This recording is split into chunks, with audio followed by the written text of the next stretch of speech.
Hello friends, कैसे हैं आप लोग। आशा करता हूँ फ्रेंड्स आप लोग बहुत अच्छे होंगे।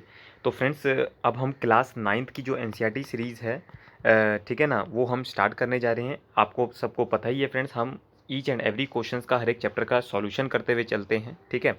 तो जो आज हमारा जिस चैप्टर से हम शुरुआत करेंगे friends, what is democracy and why is democracy, ठीक है ना। डेमोक्रेसी क्या है और डेमोक्रेसी क्यों है, इसके बारे में हम जानकर चलेंगे। तो बेसिकली फ्रेंड्स मैं आपको बताना चाहूँगा, जो भी क्लास नाइन्थ के स्टूडेंट्स हैं जो कि इस वीडियो को अगर हो सकता है पहली बार देख रहे हैं, तो मैं उनको बताना चाहूँगा फ्रेंड्स कि बेसिकली हम जो भी होता है एनसीईआरटी के इन टेक्स्ट क्वेश्चंस को, एक्सरसाइजेस को सारे डिटेल के अंदर सॉल्व करते हैं, ठीक है ना। और आपको ईच एंड एवरी क्वेश्चन का सोल्यूशन प्रोवाइड हो जाता है, जिसके बेसिस पर आप उसको अपने सोल्यूशंस में, बुक्स में, कॉपीज़ में नोट कर सकते हैं, ठीक है ना। रिक्वेस्ट करूँगा, अगर आपने चैप्टर पढ़ लिया है तो फ्रेंड्स बहुत अच्छी बात है, अगर नहीं पढ़ा है तो प्लीज़ एक बार चैप्टर को पढ़ लीजिएगा, या फिर इस वीडियो को देखने के बाद आप उस चैप्टर को पढ़ लीजिएगा। आपका एक अंडरस्टैंडिंग और जो सोचने का तरीका है वो बिल्कुल चेंज हो जाएगा, ठीक है ना। और फ्रेंड्स एक चीज़ और है कि जैसे कि फ्रेंड्स अगर आप क्लास नाइन्थ के स्टूडेंट हैं तो प्लीज़ अब आपको फोकस करना होगा अपनी स्टडीज़ पर, ठीक है ना। बिकॉज ये जो 9th 10th की आपकी मेहनत होगी वही आपको हेल्प करेगी कि भाई 11th में आपको कौन सी स्ट्रीम चाहिए, उसका एक आइडिया लगाने के लिए कि भाई आपका इंटरेस्ट किस सब्जेक्ट में है। हो सकता है आपका इंटरेस्ट इंग्लिश में हो सकता है आपका मैथ्स में हो, ठीक है ना। हो सकता है आपको ये पॉलिटिक्स सब्जेक्ट जो है, बट अल्टीमेटली क्या होता है, ये आपको कहीं ना कहीं आपको सोसाइटी से जोड़ता है, ठीक है ना। अगर आपको लॉज वगैरह में रुचि रहती है तो आपको ये सब्जेक्ट बहुत अच्छा लगेगा। और मैं रिकमेंड करूँगा कि अगर आप लोग अपने फ्रेंड्स के साथ इसको शेयर कर सकते हैं, बिकॉज फ्रेंड्स हमारा जो की मोटिव है वो क्या है, नॉलेज की शेयरिंग को, ठीक है ना। तो अगर आप अपने फ्रेंड्स के साथ, रिलेटिव्स के साथ, अपने यंगर ब्रदर सिस्टर्स के साथ शेयर कर सकते हैं तो प्लीज़ करिएगा। बाकी फ्रेंड्स हम जो भी आपको लेटेस्ट इसमें चीज़ें होंगी वो डिस्कस करेंगे, ठीक है। तो फ्रेंड्स चलिए इसको हम सॉल्व करते हैं। तो फ्रेंड्स सबसे पहला क्वेश्चन है, कहता है let us take the Lyngdoh madam seriously and try to write down the exact definition of some of the simple words that we use all the time, pen, rain and love.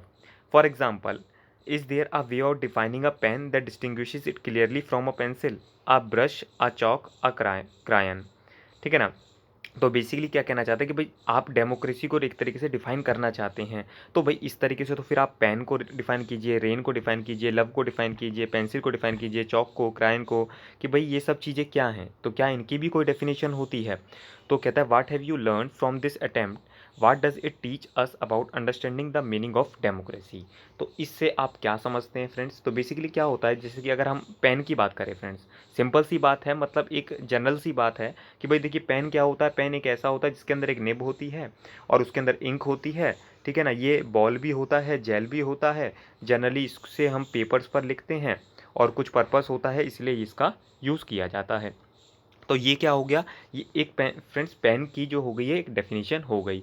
अब ये बोल रहा है कि भाई आपने इस डेफिनेशन से क्या सीखा, तो कि भाई जिसके भी कुछ इस तरीके से स्पेसिफिक फीचर्स होते हैं, ठीक है ना, डिफाइन करने के लिए उस वो हमारे जो डेफिनेशन है या वो उस चीज़ का पार्ट बन जाते हैं, ठीक है ना। कुछ स्पेसिफिक फीचर है कि भाई अब जैसे मान लीजिए पेंसिल है, पेंसिल में आपका इंक तो नहीं भरी जाती, ठीक है ना। तो कहीं ना कहीं पेंसिल और जो पेन है वो अपने आप में आपस में डिफरेंस फील करते हैं। चलिए, फिर कहता है what does it teach us about understanding the meaning of democracy. तो इससे हमारे को क्या डेमोक्रेसी की जो अंडरस्टैंडिंग मीनिंग है उसको समझने में आसानी मिलती है या हेल्प मिलती है। तो फ्रेंड्स देखिए होता क्या है कि भाई ये एक तरीके से कॉमन एग्जाम्पल हो गया, ठीक है ना। कि भाई जिससे कि आप हर एक चीज़ को एक बेसिक पैरामीटर लगाकर आप उस चीज़ को समझ सकते हैं, ठीक है ना।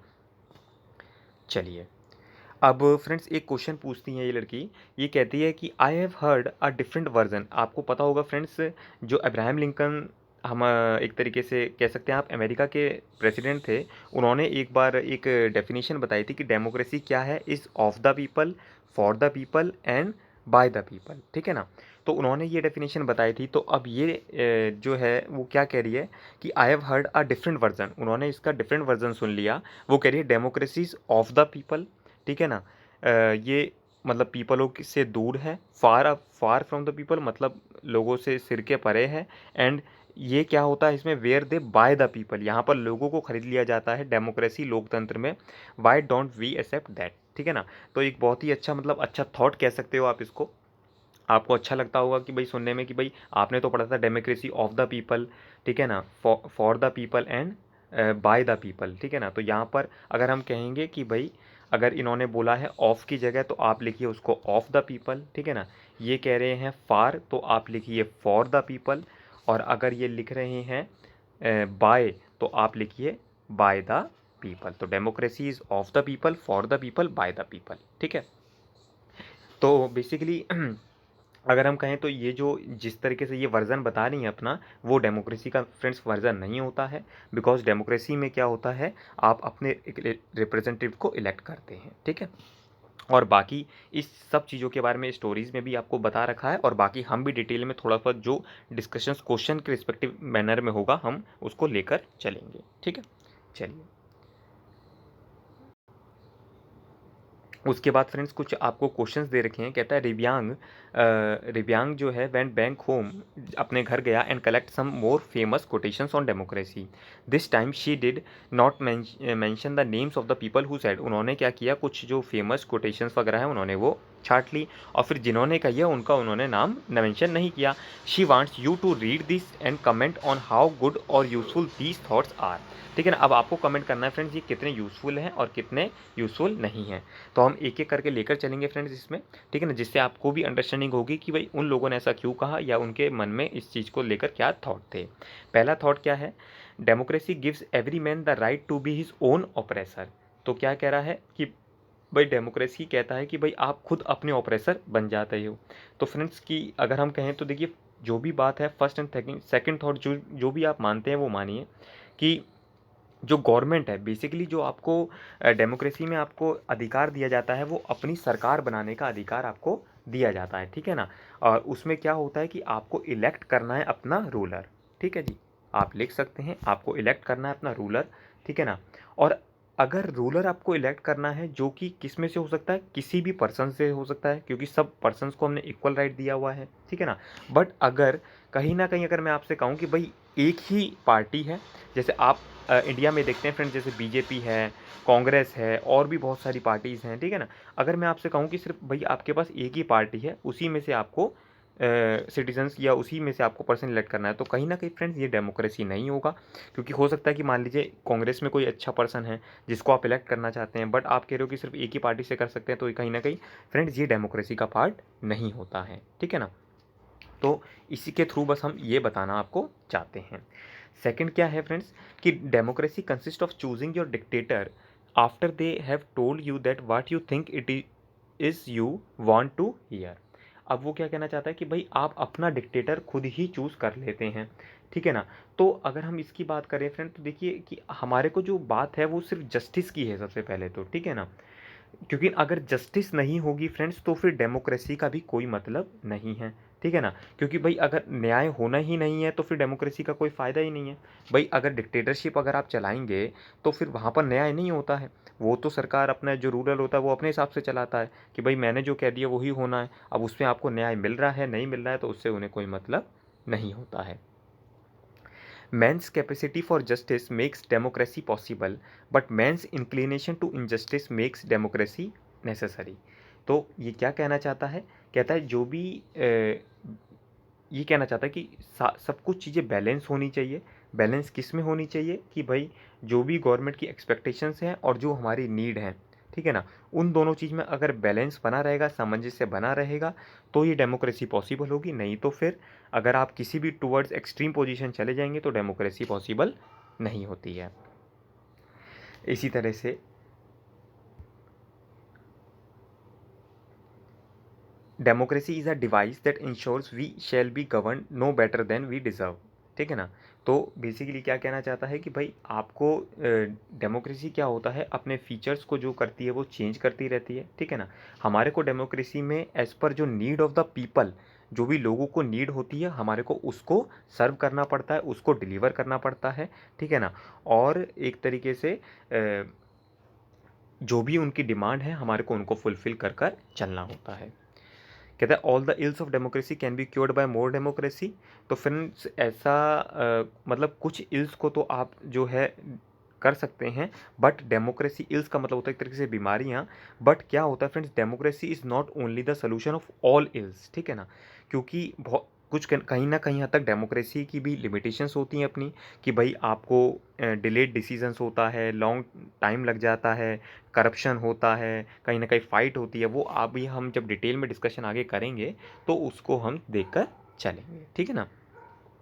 तो अब मैंने आपको एक ये बेसिक इनकी अंडरस्टैंडिंग दे दी है, जो जो आपको अंडरस्टैंड करने में हेल्प मिलेगी। प्लीज़ कार्टून्स वगैरह को भी अब कभी कभार आप रीड करिएगा। अगर इंटरप्रिटेशन में अगर आपको उनको कोई दिक्कत आती है तो आप बताइएगा, हम उसको भी आगे लेकर चलेंगे, ठीक है। चलिए,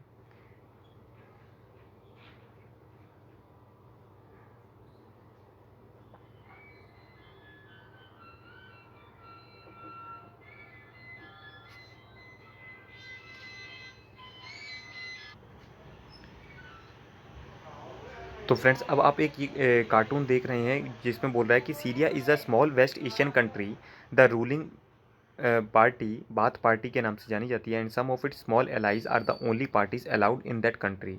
do you think this cartoon could apply to China और Mexico? What does the crown of leaves on democracy signify? तो फ्रेंड्स बेसिकली ये कार्टून क्या, देखिए अगर आप जैसे जैसे फ्रेंड्स कार्टून्स को समझने लग जाते हैं तो आपका जो एक एरिया ऑफ थिंकिंग है वो ब्रॉडन हो जाता है, ठीक है ना। तो हम कुछ अपनी तरफ से फ्रेंड्स हेल्प कर सकते हैं, बाकी आप लोगों का भी अपना इनिशिएटिव है कि आप लोग कितना उसके लिए मेहनत करते हैं। तो जैसे कि फ्रेंड्स अगर हम बताएं तो क्या ये कार्टून अप्लाई होता है? येस। तो ये चाइना और मेक्सिको को अप्लाई होता है। अब मैं इसका बताऊंगा कि ऐसा क्यों होता है। क्यों?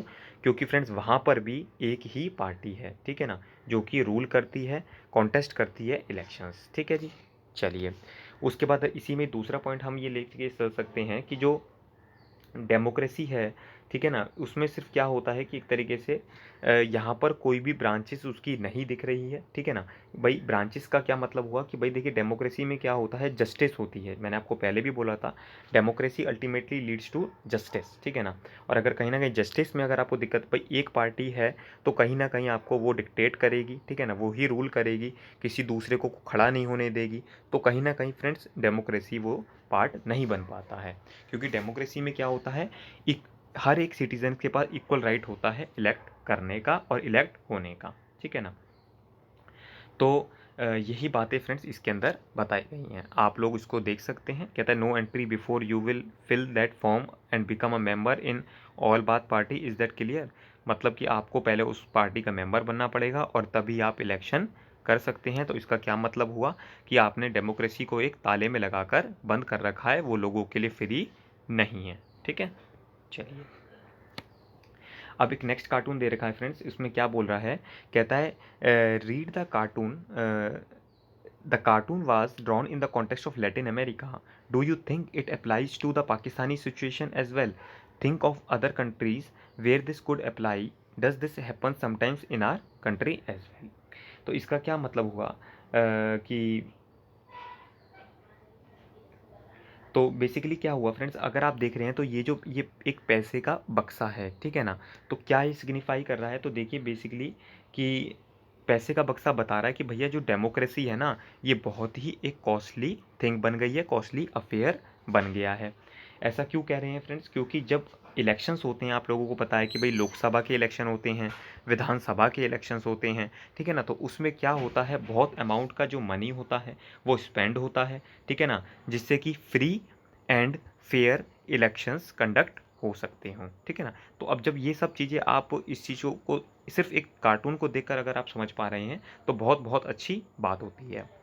दूसरी चीज़ क्या है फ्रेंड्स कि जब इंडिविजुअल कैंडिडेट्स क्या करता है, जब भाई वो अब मान लीजिए दो कैंडिडेट्स हैं, वो खड़े होते हैं, ठीक है ना, अगेंस्ट ईच अदर, तो क्या होता है, एक से हर दोनों में एक होड़ होती है कि भाई मैं 10 लाख रुपए लगा दिए इसने, तो वो कहता है मैं 20 लाख रुपए खर्च करूंगा। तो क्या होता है, ये एक तरीके से अपने ही इलेक्शंस लड़ने के लिए इतना अमाउंट इन्वेस्ट कर देते हैं खुद में, और फिर जब वो आफ्टर इलेक्शन होता है तो उनको लगता है कि भाई जितना हमने कम से कम लगाया था वो तो सबसे पहले रिकवर करे। तो मतलब इसका क्या मतलब हो जाता है, भाई आप लोगों के वेलफेयर के लिए काम नहीं करते, आप अपनी ही जेब भरने के लिए और अपने उसके लिए काम करते हैं। तो कहीं ना कहीं ये भी इल्ज़ाम लगाया जाता है, जबकि ऐसा नहीं होता। काफ़ी लोग होते हैं फ्रेंड्स जो कि इलेक्शन करते हैं, ऑनेस्टली लड़ते हैं, ज़रूरी नहीं कि मनी और मसल पावर की ज़रूरत हो, ऑनेस्ट बेसिस पर भी इलेक्शंस जीते जाते हैं, और फिर उसको और वो पीपल का फिर वो सर्विस देते हैं और लोगों को सर्व करते हैं, ठीक है ना। तो इससे आप ये सब चीज़ें देख सकते हैं। उसके बाद कह रहा है, नेक्स्ट है हमारा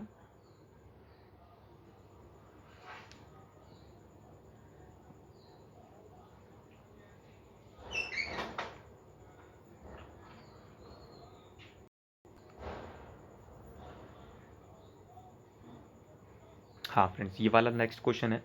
इसमें क्या बोला है कि the cartoon is about the Iraqi election, कि इराक में इलेक्शन हुए थे तो उसके बारे में after Saddam Hussain regime was overthrown he is shown behind the bars. तो अब आप देख रहे हैं फ्रेंड्स कि भाई ये जो है एक तरीके से सद्दाम हुसैन, उनको बिहाइंड द बार्स दिखाया जा रहा है। तो इसका क्या मतलब हुआ, पहले तो आपको थोड़ा सा एक इराकी के बारे में पता होना चाहिए। नहीं भी पता तो आप उसको थोड़ा सा इसमें पढ़ सकते हैं, आपको एक अंडरस्टैंडिंग पता चल जाएगी। तो बेसिकली क्या बताना चाह रहा है वो, कि कार्टूनिस्ट जो है वो कहना चाहता है कि भाई इक्वलिटी होनी चाहिए राइट टू वोट की, एंड हर एक का वोट बराबर होना चाहिए, ठीक है ना। आप ये नहीं कह सकते कि भाई जो अमीर का वोट है वो तो 10 के बराबर है और गरीब का वोट 1 वोट के बराबर ही होगा। तो फ्रेंड्स ये भी कहीं ना कहीं डिस्क्रिमिनेशन ला सकता है और इससे कोई भी डेमोक्रेसी नहीं होती है, ठीक है ना। तो सबसे पहले राइट टू इक्वलिटी की बात करते हैं कि भाई हमारे पास राइट टू इक्वलिटी होना चाहिए, जो कि यहाँ पर शो नहीं होता है, ठीक है ना। नेक्स्ट क्वेश्चन है फ्रेंड्स, कहता है तो अगर हम इस मैसेज से अगर हम कहता है compare the message of this cartoon with the first cartoon in this chapter. तो फ्रेंड्स जो फर्स्ट कार्टून था उसमें क्या था, हम डेमोक्रेसी को एक तरीके से फाउंड कर रहे थे, जबकि इसमें हम क्या है डेमोक्रेसी को कंप्लीट कर कर चल रहे हैं। कहता है why talk about Zimbabwe, I read similar reports from many parts of our country, why don't we discuss that. कहता है हम वो चीज़ें डिस्कस क्यों नहीं करते हैं। तो बेसिकली क्या कहना चाहता है फ्रेंड्स, कहता है देर आर, देखिए सिमिलर रिपोर्ट्स हैं दैट, कि जिम्बाब्वे में जो होता है ना, क्या होता है कि वहाँ पर भी इसी तरीके का जो कहते हैं वो हाल होता है। क्योंकि अगर मान लीजिए सिंगल पॉलिटिकल पार्टी होती है, ठीक है ना, जिस जो कि मान लीजिए 15 या 20 साल से एक ही पार्टी है। आप लोगों ने तो इतनी डिफरेंट डिफरेंट पार्टीज़ देखी हैं, न्यूज़पेपर वगैरह अगर आप पढ़ते होंगे तो आप लोग देखते होंगे। जबकि कुछ ऐसी कंट्रीज़ है जहाँ पर 15-20 साल से मान लीजिए एक ही पार्टी है, ठीक है ना। तो कहीं ना कहीं उसका इन्फ्लुएंस बहुत बढ़ जाता है, ठीक है ना। ऐसी हम इसमें एक बात करते हैं, मान लीजिए कि भाई इंडियन नेशनल कांग्रेस है, ठीक है ना। ये एक हमारी मेजर पार्टी रही थी कब तक, 1977 तक। 1947 में हमारा देश आज़ाद हुआ था। उसके बाद से फ्रेंड कहीं ना कहीं तक 1977 तक उन्होंने ही कंट्री को रूल किया था विदाउट एनी ब्रेक। मतलब हर 5 साल बाद उसका इलेक्शन होता, वो जीत जाते, फिर 5 साल बाद, फिर 5 साल बाद, फिर 5 साल बाद। तो कहीं ना कहीं कांग्रेस ही, बिकॉज फ्रेंड्स जो कांग्रेस थी वो एक हमारी नेशनल मूवमेंट की पार्टी थी, जो कि सन 1885 में जब हमारा फ्रीडम स्ट्रगल चल रहा था तो उसमें ये इनकॉर्पोरेट करी गई थी, ठीक है ना। अगर आपको थोड़ा सा हिस्ट्री के बारे में भी नॉलेज होगी तो आपको ये सब चीज़ें समझ में आ रही होंगी। नहीं तो कोई बात नहीं फ्रेंड्स, अगर आप इंटरेस्ट रखते होंगे तो आप रिक्वेस्ट कर सकते हैं, मैं आपके लिए वो भी वीडियोस बना सकता हूँ। But it's only depends upon your interest, कि भाई आप कितना चाहते हैं पढ़ना और क्या क्या आप जानना चाहते हैं, ठीक है ना। कुछ भी आपके क्वेश्चन हो दिमाग में कि भाई हमारी जो पॉलिटिकल सिचुएशन है वो किस तरीके से, हालांकि आप लोग ये जब पढ़ाई करेंगे धीरे धीरे तो आप लोगों को ये सब चीज़ें समझ में आने लगेंगी और आपको खुद अपने आप को ऊपर अच्छा लगने लगेगा, ठीक है ना। चलिए, तो ठीक है ना, इसी तरीके से हमने फ्रेंड्स ये चीज़ें समझ ली कि भाई वहाँ पर भी, जैसे अगर हम जिम्बाब्वे की बात करें तो जिम्बाब्वे में भी एक जानू, JANU जानू PF करके एक पार्टी है, जो कि वहाँ पर एक पार्टी रूल करती है, ठीक है ना। और वहाँ पर भी एक तरीके से डेमोक्रेसी नहीं है। अब एक नया नेक्स्ट क्वेश्चन है फ्रेंड्स, कहता है कि भाई Chinese government blocked free flow of information the internet by placing restrictions on popular websites like Google and Yahoo, ठीक है ना। तो चाइनीज़ गवर्नमेंट ने फ्रेंड क्या कर रखा है, गूगल और याहू को वहाँ चलने नहीं देता है। और image of tanks and an unarmed student remind the reader of another major event in the recent Chinese history, find about that event. तो फ्रेंड्स क्या हुआ था, देखिए आप अगर देख रहे होंगे तो उन्होंने टायर्स में याहू, गूगल, सिस्को इस तरीके की चीज़ों को लिख रखा है कि भाई टैंकों से उन्होंने अपने आर्म्स के बेसिस पर इन सब चीज़ों को दबा दिया है। और अगर मैं आपसे कहूँ तो जो एक मैस्केर हुआ था 1989 में, ठीक है ना, जिसको हम एक बहुत बड़े मेजर इवेंट के साथ जाना जाता है, टियानमेन स्क्वायर। आप लोग इसके बारे में अगर और स्टडी करना चाहते हैं तो आप इसको विकीपीडिया पे सर्च कर सकते हैं। तो बेसिकली क्या हुआ था फ्रेंड्स, मैं आपको एक जस्ट बता दूं तो जो भी चाइनीज़ की मिलिट्री ऑर्गेनाइजेशन थी, उन्होंने बहुत सारे सिविलियंस मतलब क्या होता है फ्रेंड्स, एक तो होते हैं आर्मी और एक होते हैं सिविलियंस। हम जैसे लोग जो होते हैं हम किस में आते हैं, सिविलियंस होते हैं, जो कि तो उन लोगों आर्मी की लड़ाई नहीं थी, आर्मी वालों ने सिविलियंस को मार दिया था। जबकि अगर आपको लगता है कि वहाँ पर अगर डेमोक्रेसी होती तो ये सब चीज़ें पॉसिबल नहीं थी, पर कहीं ना कहीं वहाँ पर ये सब चीज़ें हुई, क्योंकि वहाँ पर क्या है, सिंगल पार्टी का रूल होता है, ठीक है ना। तो कहीं ना कहीं फ्रेंड्स इस तरीके की चीज़ें जो हैं हमारे को देखने को मिलती हैं। अब कुछ हमारे को एग्जांपल्स दिए गए हैं। Read the 5 examples of working और denial of democracy, match each of these with the relevant feature of a democracy discussed above. अगर अब आपको फ्रेंड्स डेमोक्रेसी का मतलब समझ में आ रहा होगा, ठीक है ना, तो कहीं ना कहीं हद तक आप इनका भी अनुमान लगा सकते हैं। तो अगर हम जैसे मान के चलिए कि भाई king of Bhutan has declared that in future he will be the guided by the advice given to him by the elected representative. तो इसका क्या मतलब हुआ कि भाई वो वहाँ पर डेमोक्रेसी हो गई है। क्यों? क्योंकि आप लोग वहाँ पर रिप्रेजेंटेटिव को चूज़ कर सकते हैं। हाँ, वो एडवाइस करेंगे किंग को कि भाई किस तरीके से चलना है। तो इलेक्टेड रिप्रेजेंटेटिव क्या हुआ, वो एक तरीके से लोगों का ही शासन हो गया, लोग ही शासन करते हैं डेमोक्रेसी में। नेक्स्ट है many Tamil workers who migrated from India, India से माइग्रेट करके were not given right to vote in Sri Lanka. तो कुछ ऐसे तमिल वर्कर्स थे जो इंडिया से श्रीलंका गए थे बट उनको राइट टू वोट नहीं दिया। तो इसका क्या मतलब हुआ कि हमारी जो डेमोक्रेसी सबसे पहला अगर हम इससे फीचर्स निकालें तो सबसे पहला फीचर क्या निकला कि वो डेमोक्रेसी में आप लिखते जाइए, डेमोक्रेसी में इलेक्टेड रिप्रेजेंटेटिव होते हैं।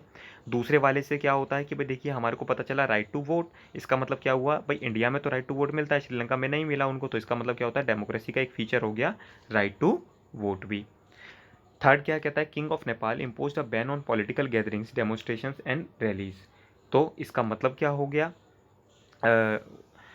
आपके पास डेमोक्रेसी में प्रोटेस्ट करने का, ठीक है ना, धरना देने का इस तरीके का अधिकार होता है, बट आपके पास आर्म्स एम्यूनेशंस वगैरह कुछ नहीं होना चाहिए और हमारी इंटीग्रिटी सोवेनिटी को प्रोटेक्ट करना चाहिए, उस पर कोई भी आघात नहीं पहुंचना चाहिए, तब आप प्रोटेस्ट वगैरह कर सकते हैं। पीसफुल प्रोटेस्ट अलाउड है। नेक्स्ट है आपका the Indian supreme court held that the dissolution of Bihar assembly was unconstitutional.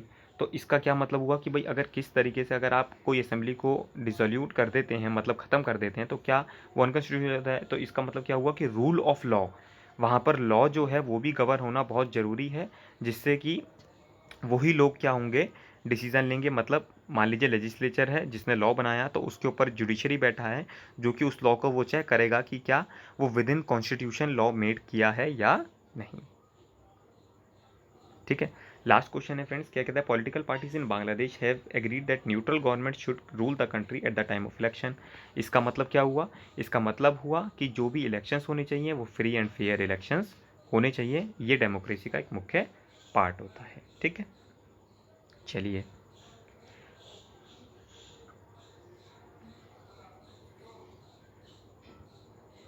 अब एक फ्रेंड्स आपको ये देखिए कार्टून दे रखा है, आप इसको देखिए वो क्या कहना चाहता है। The cartoon is from Brazil, Brazil से है वो।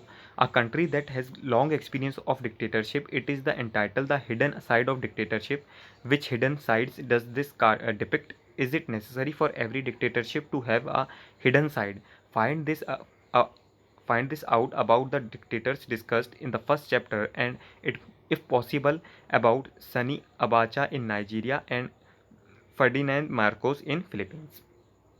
तो फ्रेंड्स ये क्या कहना चाहता है कि भाई ब्राज़ील के बारे में वो जानना चाह रहा है कि भाई कुछ हिडन साइड्स वगैरह जो हैं आप इसकी हमें बताइए।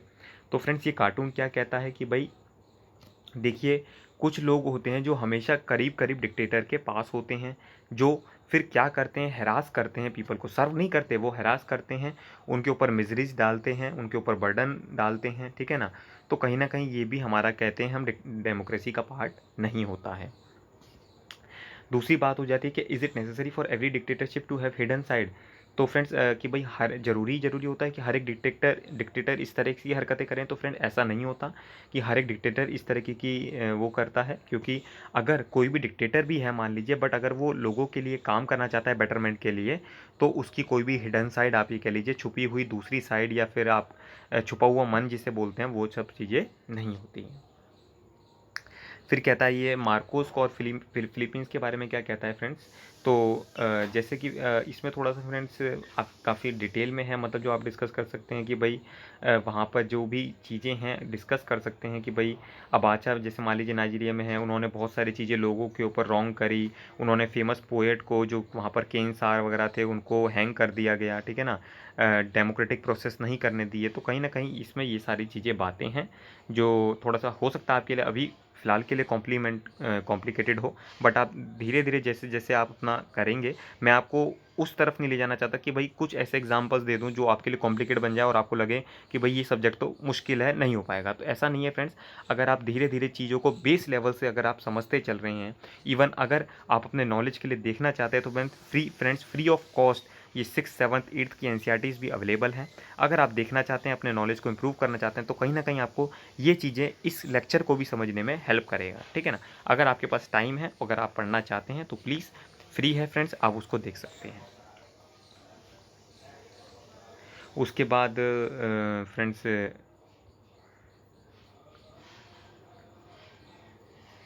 इसी तरीके से फ्रेंड्स ये वाले कार्टून्स वगैरह हैं, आप इनको भी देख सकते हैं, ठीक है ना। तो कुछ जो मेन एक्सरसाइज वगैरह भी है, मेरा पार्ट है कि मैं उसको भी कवर अप कर लूँ, तो कि बेटर रहेगा कि बजाय कि सिर्फ हम अपना इन एक्सरसाइज ही करें, हम जो इन टेक्स्ट क्वेश्चन है उसके साथ साथ हम अपनी एक्सरसाइज को भी सॉल्व करते हुए चलेंगे, ठीक है जी। तो कहता है कि here is some information about 4 countries, based on this information how would you classify each of these countries, write democratic, undemocratic और not sure against each other, ठीक है ना। तो अब हमारे को फ्रेंड्स 3 ऑप्शंस हैं, हमारे को इन चार एक तरीके से केस स्टडीज़ मान सकते हैं आप इनको, केस स्टडीज़, ठीक है ना। तो जो केस स्टडीज़ है उनका सोल्यूशन आपको बताना है पढ़कर। तो वैसे आप इनके बता सकते हैं आंसर, कोशिश कीजिए आप अपनी तरफ से इसको आंसर लिखिए, वीडियो को पॉज कर दीजिए, ठीक है ना। और उसके बाद जब मैं आपको आंसर बताता हूँ तो आप चेक कर सकते हैं कि जो हम लोगों ने अब तक इतना पढ़ने के बाद सोचा और अब जो आंसर सर ने बताया है क्या वो सही है या नहीं। तो country A, people who do not accept the country's official religion do not have right to vote. तो फ्रेंड्स कहता है कि भाई जो लोगों का कोई ऑफिशियल रिलीजन तो नहीं है, बट लोगों को राइट टू वोट नहीं दिया गया। तो अब आप बताइए क्या ये डेमोक्रेटिक है या नहीं। तो फ्रेंड्स ये डेमोक्रेटिक नहीं है। Country B, the same party has been winning election for the last 20 years, सिर्फ एक ही पार्टी जीत रही है। तो फ्रेंड देखिए, इसका ये मतलब नहीं है कि भाई वो अनडेमोक्रेटिक है। भाई हो सकता है, मान लीजिए बीजेपी है फ्रेंड्स, तो बीजेपी आपके 2014 से लेकर 2014 में इलेक्शन जीती, 2019 में इलेक्शन जीती, बट यहाँ पर क्या है, ऐसा नहीं कह सकते कि भाई मोटा मोटा 10 ईयर से रूल कर रही है और यहाँ पर डेमोक्रेसी नहीं है, तो ऐसा तो नहीं कह सकते हैं, ठीक है ना। भाई अगर लोगों को लग रहा है कि उनका शासन अच्छा है तो भाई लोग उनको अपॉइंट कर रहे हैं, इलेक्ट कर रहे हैं। तो अगर तो इसके लिए आप बी के लिए क्या कह सकते हैं, तीसरा ऑप्शन नॉट श्योर, कह नहीं सकते। अगर हमारे पास और फैक्ट्स और डेटा होता तो हम इसके बारे में बता सकते थे। कंट्री सी क्या है, ruling party has lost in the last 3 elections.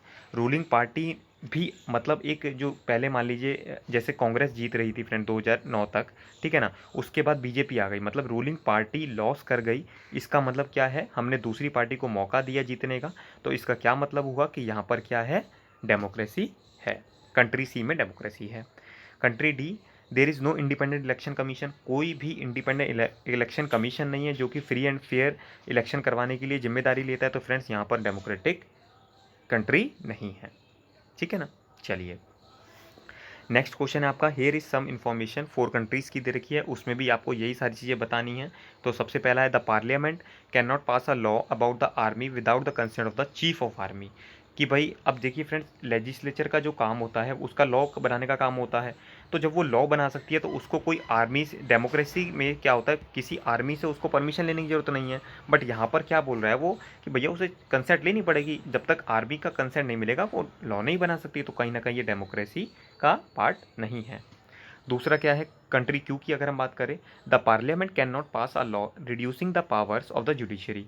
मतलब कि भाई पार्लियामेंट जो है कोई भी ऐसा लॉ नहीं पास कर सकती जिससे कि जुडिशरी की जो पावर है वो लूज़ कर जाए। तो फ्रेंड्स बिल्कुल ठीक है, ये डेमोक्रेसी है, क्योंकि हम इस तरीके का कानून नहीं बना सकते हैं। तीसरी क्या बात आती है, country R, the country's leaders can not sign any treaty with another country without taking permission from its neighbouring country. मतलब क्या कहना चाहता है कि भाई आप जो है किसी की भी कंट्री के साथ ट्रीटी साइन नहीं कर सकते जब तक आप बिना अपनी नेबर कंट्री से पूछ के या परमिशन लेके। इसका मतलब क्या होता है, वो आपके ऊपर रूल कर रही है कहीं ना कहीं हद तक। तो इसका मतलब क्या हुआ, आप डेमोक्रेटिक कंट्री नहीं है। बिकॉज अगर आप अपने डिसीजंस भी फ्रेंड्स लाइफ के खुद नहीं ले सकते, या फिर वो भी कोई आपको दूसरा बताएगा कि आपको लाइफ में क्या अचीव करना है, तो इसका मतलब क्या है, आप लोग भी डेमोक्रेसी में नहीं हैं, आप उसके स्लेव हैं, आप उनके ऊपर डिपेंड करते हैं, ठीक है ना। तो कहीं ना कहीं हद तक ये चीज़ें भी आपको बताकर चल रहा है। कंट्री एस की अगर हम बात करें, all the major economic decisions about the country are taken by the officials of the central bank which the ministers can not change. अब इसमें क्या कहता है कि भाई सेंट्रल बैंक के कुछ ऑफिसर्स हैं वो डिसीजन लेंगे, ठीक है ना, और कहीं ना कहीं हद तक मिनिस्टर्स कैन नॉट चेंज, मतलब और मिनिस्टर चेंज नहीं होंगे। तो इसका मतलब क्या हुआ फ्रेंड, यहाँ पर डेमोक्रेसी नहीं है। फिर नेक्स्ट क्वेश्चन है which of this is not a good argument in favour of a democracy why.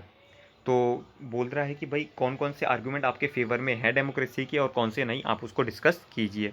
तो सबसे पहला हम पढ़ते हैं people feel free and equal in democracy. तो फ्रेंड्स ये क्या कहना चाहता है कि भाई बिल्कुल ठीक बात है कि भाई पीपल जब डेमोक्रेसी में होते हैं वो ज़्यादा प्रॉस्परस होते हैं, ठीक है ना। तो अगर आप कहेंगे कि भाई वो ज़्यादा प्रॉस्परस होते हैं या फिर ज़्यादा खुशहाल होते हैं, ऐसा कहना नहीं होगा, ठीक। क्यों, रीज़न इसका है क्या है कि भाई जो प्रॉस्पेरिटी होती है वो इकोनॉमिक पॉलिसी पे कंट्री की डिपेंड करती है फ्रेंड्स। अब जैसे आप फ्रेंड्स इंडिया के बारे में जानते हैं, देखिए यहाँ पर जो है थोड़ा सा जो बिलो पॉवर्टी लाइन जिसे कह सकते हैं या फिर पॉवर्टी में है, वो बहुत सारे फ्रेंड्स हमारे सिटीजन्स हैं, ठीक है ना, जो अभी भी पॉवर्टी से सफ़र कर रहे हैं। तो कहीं ना कहीं इकोनॉमिक पॉलिसी का भी एक बहुत बड़ा रोल प्ले करता है, ठीक है ना। और अगर पर आप ऐसा कह रहे हैं कि भाई एक कोई नॉन डेमोक्रेटिक कंट्री है वो प्रॉस्परस हो सकती है या नहीं हो सकती, ठीक है ना, तो ये फ्रेंड्स उसकी कंट्री के रिच रिसोर्सेज वगैरह पे भी डिपेंड करता है कि भाई मान लीजिए आपके पास गोल्ड और सिल्वर वगैरह के बहुत सारे रिसोर्सेज हैं, तो हो सकता है कि आप नॉन डेमोक्रेटिक हो तब भी आपको अच्छी रिच कंट्रीज हो सकती है, ठीक है ना। जैसे कि आप मान लीजिए चाइना, ठीक है ना, चाइना प्रॉस्परस कंट्री है पर वहाँ पर डेमोक्रेसी नहीं है। इंडिया डेमोक्रेटिक कंट्री है पर प्रॉस्परस अभी नहीं है। इंडिया को आप डेवलपिंग कंट्री मानकर चल सकते हैं, ठीक है ना। तो कहता है डेमोक्रेटिक कंट्री में नॉट बी प्रॉस्परस, ऐसा नहीं है कि वो प्रॉस्परस नहीं हो, ठीक है ना, क्योंकि रिसोर्सेज वगैरह उस हिसाब से नहीं है। बट ऐसा नहीं है कि रिसोर्सेज होंगे तो वो डेमोक्रेटिक होना चाहिए या उसका उलट भी, वाइस वर्सा भी पॉसिबल है, ऐसा नहीं है। नेक्स्ट क्वेश्चन है friends, each of these statement contains a democratic and undemocratic element, write out the two separately for each statement. तो क्या कहना चाहता है, कहता है a minister said that some laws have to be passed by the parliament in order to confirm to the regulations decided by the world trade organisation. एक minister है उसको पास करने पड़ेंगे लॉज वगैरह को, ठीक है ना, तो उसका क्या मतलब हो गया, डेमोक्रेटिक हो गया। और उस वो कह रहा है दूसरा कंफर्म करना है to the regulations decided by the WTO, तो एक तरीके से वो अनडेमोक्रेटिक हो गया, क्योंकि भाई पार्लियामेंट का काम डब्ल्यूटीओ के रूल्स को कंफर्म करना नहीं होता। पार्लियामेंट का काम होता है वो खुद के हिसाब से लॉज बनाए, ठीक है ना, और फिर उसको देखे कि वो वर्ल्ड ट्रेड ऑर्गेनाइजेशन से कंप्लाई कर रहा है या नहीं, वो एक सेकेंडरी मैटर है। पर आप दूसरे के बेसिस पर, दूसरे को देखकर चीज़ें अपने लॉज कंट्री के नहीं बनाएंगे, बिकॉज वर्ल्ड ट्रेड ऑर्गेनाइजेशन एक अलग पार्ट है और अब हमारी कंट्री की जो डेमोक्रेसी, हमारी कंट्री की जो इंटरनल मैटर्स हैं उसके लिए हम खुद रिस्पॉन्सिबल होंगे। सेकंड क्या है, the election commission ordered repolling in a constituency where large scale rigging was reported.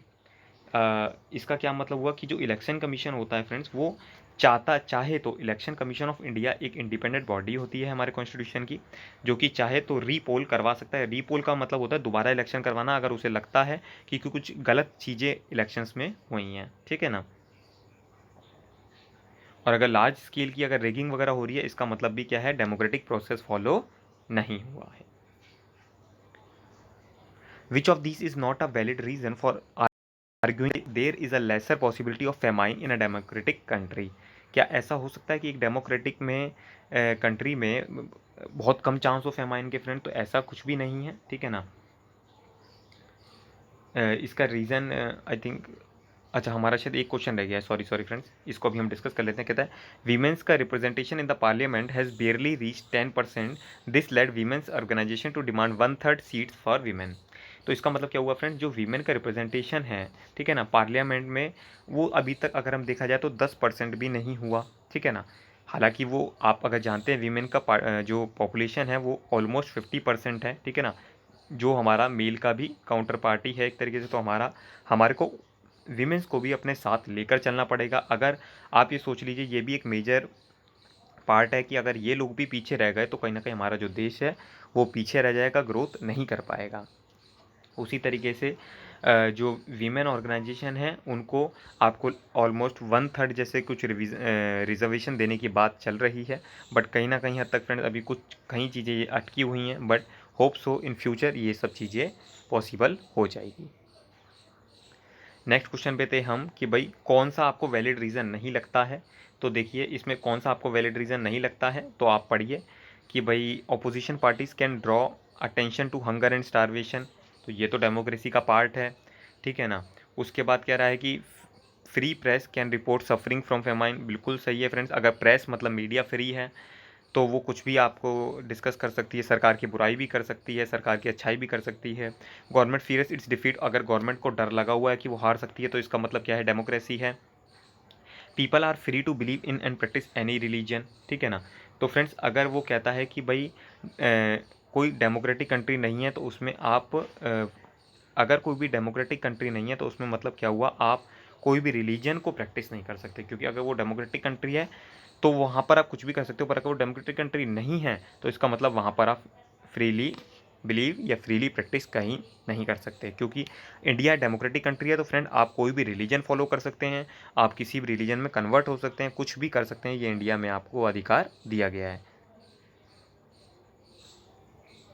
There are 40 villages, next question है, in a district where the government has made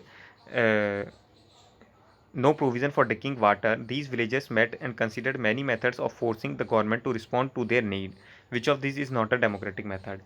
तो आपको लगता है कि कौन सा मेथड डेमोक्रेटिक नहीं है, तो एक एक करके पढ़ ले। Filing a case in court claiming that water is part of right to life, yes friends ये बिल्कुल ठीक है, ये डेमोक्रेटिक प्रोसेस का पार्ट है। Boycott the next election to give a message to all parties, आपको ये भी पूरा अधिकार है, कर सकते हैं। Organising public meeting against the government policies, बिल्कुल आपको प्रोटेस्ट करने का अधिकार है, मैंने आपको पहले ही बताया था। फिर कह रहा है paying money to government officers to get water, तो फ्रेंड्स ये सब चीज़ें ब्राइब्स वगैरह देने का डेमोक्रेटिक का पार्ट नहीं है, आपको बिना पैसा दिए ही ये सब सर्विसेज अवेलेबल होगी, बिकॉज ये पब्लिक फैसिलिटीज़ है, बेसिक नेसेसिटीज़ है, बेसिक एम्यूनिटीज़ हैं, तो ये डेमोक्रेटिक का पार्ट नहीं है। सेवंथ क्वेश्चन क्या कहता है, write a response to the following arguments against democracy. Army is the most discipline and corruption free organisation in the country, therefore army should rule. अब आप लगता है कि भाई आर्मी तो जो होती है बहुत डिसिप्लिन होती है, आर्मी करप्शन भी नहीं होता, तो क्या आर्मी को हम बोलते हैं रूल करने के लिए फ्रेंड्स? तो नहीं, ऐसा नहीं होता कि सिर्फ डिसिप्लिन और करप्शन फ्री हो तो हम उनको बोलते हैं रूल करने के लिए, ठीक है ना। ये डिपेंड करता है विल ऑफ पीपल, कि लोग क्या चाहते हैं उस पर डिपेंड करता है, ना कि आर्मी क्या चाहती है, ठीक है ना। नेक्स्ट क्वेश्चन है कि आई थिंक इसका बी पार्ट रह गया शायद हमारा, हाँ। तो वो क्या बोलता है, कहता है rule of majority means the rule of ignorant people, ऐसा कहता है कि रूल जो भी मेजोरिटी में रूल होते हैं वो इग्नोरेंट पीपल होते हैं। What we need is the rule of the wise even if they are in small numbers. तो क्या कहना चाहता है फ्रेंड्स कि देखिए हमारे को रूल ऑफ वाइस से कोई मतलब नहीं होता, ठीक है ना, even if they are in small numbers, because क्योंकि फ्रेंड्स आपको पता होगा डेमोक्रेसी मेजोरिटी रिप्रेजेंट करती है, मेजोरिटी का रूल होता है, पर इसका मतलब ये नहीं है कि उसके अंदर इग्नोरेंट पीपल होते हैं, ठीक है ना। डेमोक्रेसी में भी बहुत अच्छे अच्छे लीडर्स हैं जो कि इलेक्ट होते हैं, और क्योंकि उन लोगों को पीपल ही इलेक्ट करते हैं, तो आप अगर ऐसा कह रहे हैं कि डेमोक्रेसी में इग्नोरेंट पीपल आ जाते हैं काम करने, तो फ्रेंड्स ये कहना उचित नहीं है। थर्ड है, if we want religious leaders to guide us in the spiritual matters, why not invite them to guide us in politics as well, the country should be ruled by the religious leaders. तो friends ये कहना चाह रहा है कि भाई जो भी रिलीजियस लीडर्स होते हैं उन वो रूल करें डेमोक्रेसी में। तो देखिए फ्रेंड्स अगर मैं आपसे बात करूं तो ये जो रिलीजन है ना, ये आपका एक तरीके से पर्सनल बिलीफ है, पर्सनल फेथ है, ठीक है ना, कि भाई आप किसी सुपर नेचुरल पावर पे, जैसे जो मुस्लिम्स हैं वो अल्लाह पे विश्वास करते हैं, हिंदू हैं वो लॉर्ड राम पर विश्वास करते हैं, ठीक है ना, क्रिश्चियंस ईसा मसीह को मानते हैं। तो फ्रेंड्स ये आपका पर्सनल फेथ है, ठीक है ना, इसका हमारे कंट्री से चलाने से इसका कोई रोल प्ले नहीं होता है, ठीक है ना। कंट्री जो है वो अलग तरीके से रोल प्ले करती है और रिलीजन आपका पर्सनल बेसिस है। नेक्स्ट क्वेश्चन है, कहता है are the following statements in keeping with democracy as value. इसका क्या मतलब हुआ कि एक फादर टू डॉटर को कुछ कहता है, I don't want to hear your opinion about your marriage, ठीक है ना। एक फादर अपनी बेटी से कह रहा है कि भाई मैं आपकी शादी की ओपिनियन तुमसे नहीं जानूंगा, in our family children marry with the parents tell them to. तो इसका क्या मतलब हुआ फ्रेंड, देखिए एक तरीके से ये जो फादर की स्टेटमेंट है वो डेमोक्रेटिक नहीं है, ठीक है ना। क्यों? क्योंकि फ्रेंड डेमोक्रेसी ने आपको अधिकार दिया है कि आप फ्रीडम का अधिकार है, आपको अपने थॉट रखने का अधिकार है, आपको अपनी ओपिनियन लेने का है, और सबसे बड़ा जो है आप अपने खुद का लाइफ पार्टनर चूज़ कर सकते हैं, ठीक है ना, वो किसी भी रिलीजन का हो, किसी भी बेसिस का हो। तो ये आप लोगों को कॉन्स्टिट्यूशन ने राइट दिया हुआ है। अगर आप लोगों को ये पता होगा तो आप सब इसी के थ्रू, अपनी एजुकेशन के थ्रू ही फ्रेंड्स चेंज ला सकते हैं लाइफ में और सोसाइटी में।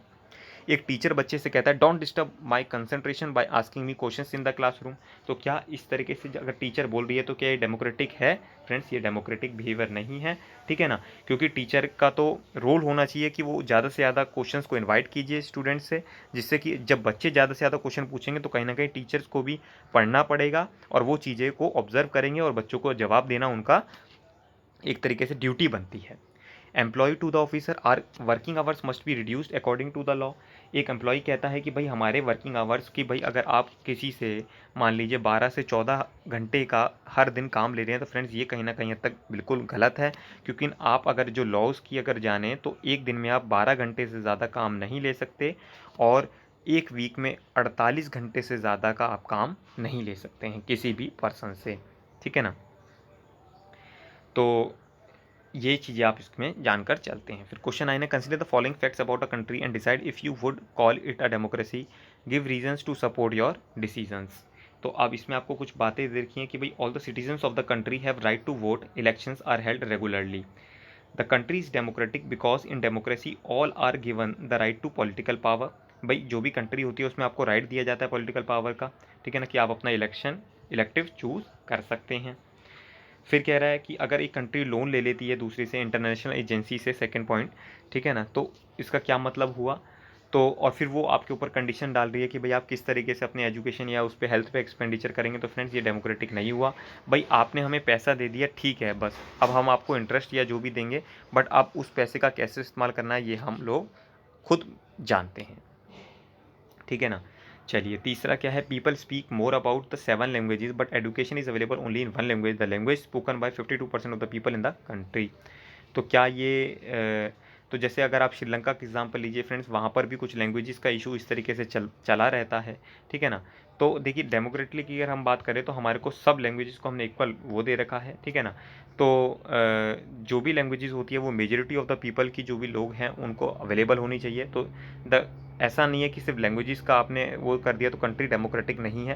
कंट्री डेमोक्रेटिक हो सकती है, बस रिक्वायरमेंट क्या है, आपको मेजॉरिटी ऑफ पीपल को सपोर्ट में लेकर चलना है।